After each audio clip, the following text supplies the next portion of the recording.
Bismillahirrahmanirrahim. Əziz müsəlman qardaş və bacılarım, dəfələrlə danışdığım bir hədisi yenə xatırladıram sizə, çünki xatırlatmaqda möminlərə fayda var.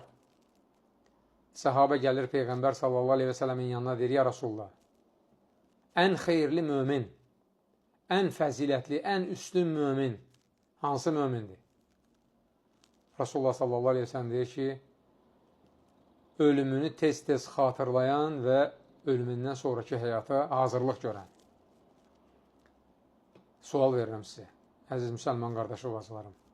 Ən fəzilətli möminlərdən olmaq istəmirsinizmi?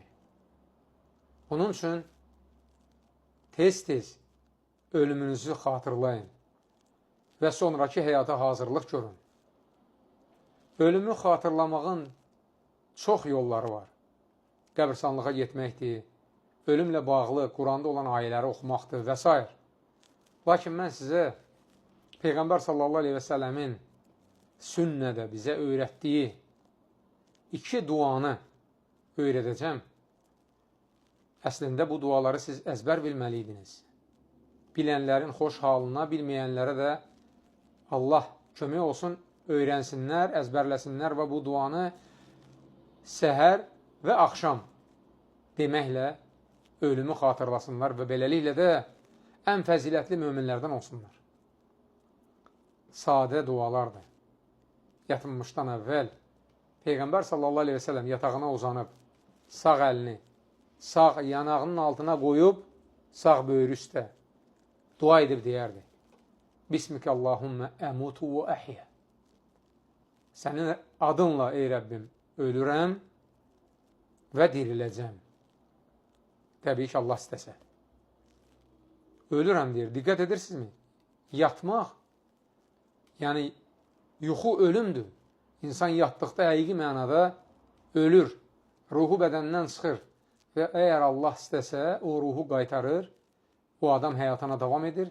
İstəməsə, o ruhu saxlayır və o adam elə yuxudaykən dünyasını dəyişir. Deməli, hər gün yatağa uzandıqda, bu duanı etdikdə hiss eləyirsiniz ki, oyanmaya bilərsiniz. Yəni, həqiqi mənada ölürsünüz, ölümü xatırlayırsınız. Nəhayət səhər, yuxudan oyandıqda dərk edirsiniz, başa düşürsünüz ki, Allah sizin canınızı almadı. Həyatınızdan köçmədiniz, yenidən həyata qayıtdınız. Və həmd edərək dua edib görün nə deyirsiniz? Bu da sünnədə varid olan duadır. Ölümü xatırladan dua. Elhamdülillahilləzi əhyənə bə'dəmə əmətənə və ileyhin nüşur. Bizi öldürdükdən sonra dirildən Allaha həmd olsun. Sonda biz onun huzuruna qayıdacaq. Allahdan istəyim budur ki, Allah subhanahu teala bizə gecə-gündüz öləcəyimizi xatırlamağı və ölümdən sonraki həyata hazırlıq görməyimizi bizə müvəffəq eləsin. Subhanəkallahumma və bihamdik. Əşhədu ən la iləhə illə ənd. Əstəğfiruka və ətubu ileyk.